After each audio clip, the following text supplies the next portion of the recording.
Oi gente, tudo bem? Vamos retomar um pouquinho o que nós estávamos falando em história? Nós vimos que com a proclamação da República, eles tiveram que anular as antigas instituições, né, e criar novas leis, né, que fossem leis aí, correspondentes, né, compatíveis, digamos assim, com as ideias republicanas, né? Porque antigamente nós tínhamos lei, nós tínhamos uma Constituição, que é a Constituição de 1824, mas era uma Constituição monárquica, né? Com leis monárquicas que competiam a esse regime político. Então eles tiveram que mudar tudo, nós estudamos sobre isso. Então o que aconteceu? Na Constituição de 1891, eles explicam para nós quem fazia parte do poder legislativo, do poder executivo, o tempo de mandato, a idade mínima para se candidatar ao Senado, nós vimos tudo isso, né? Tá tudo lá escrito, tem vários artigos lá que nós estudamos.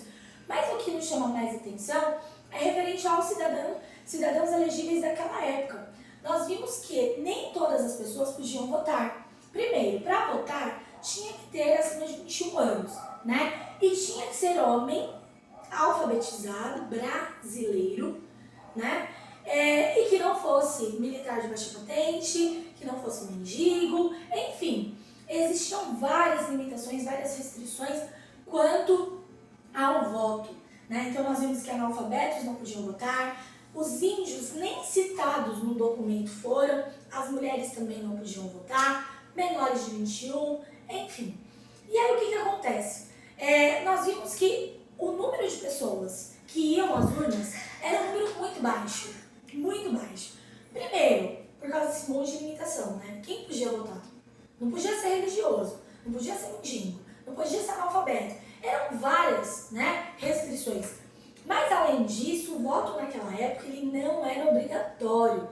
Sendo assim, ninguém ia às urnas, né, se não quisesse. Eu quero ir, não acordei num dia bom, eu vou ficar em casa.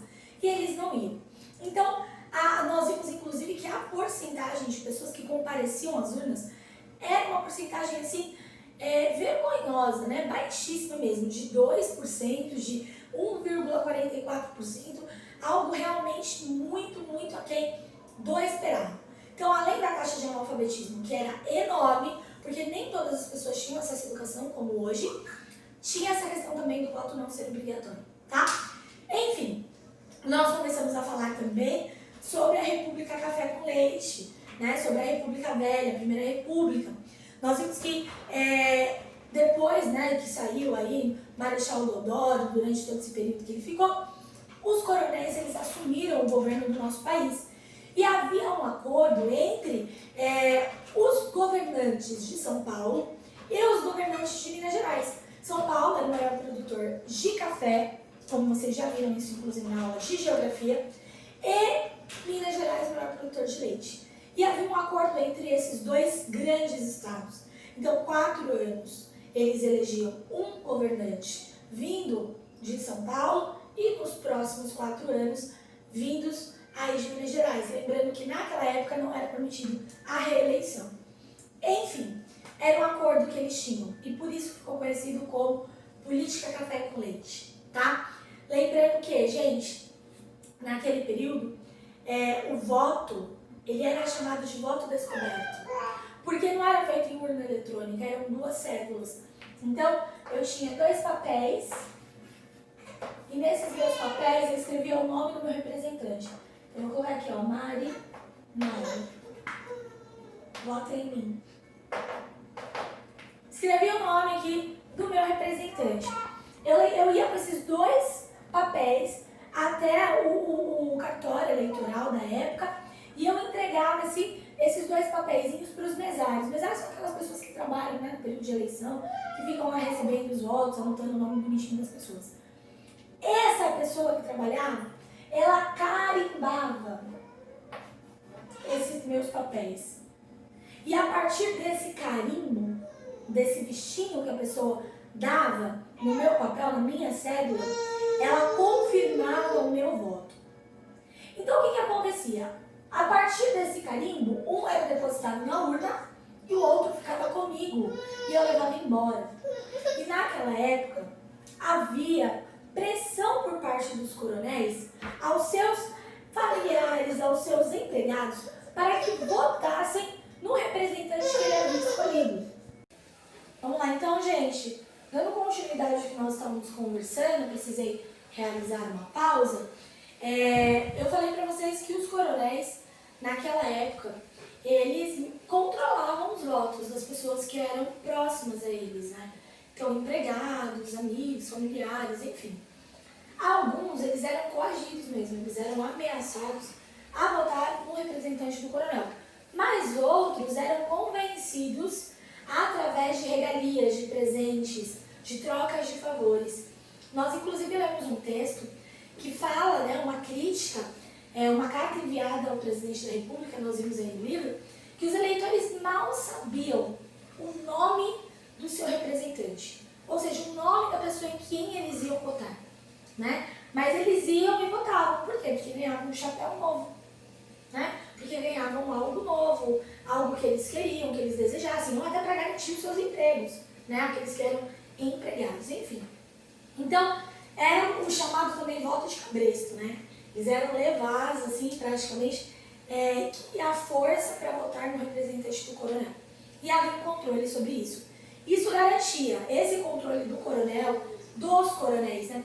Esse controle garantia a eleição dos representantes de São Paulo e Minas Gerais, tá bom?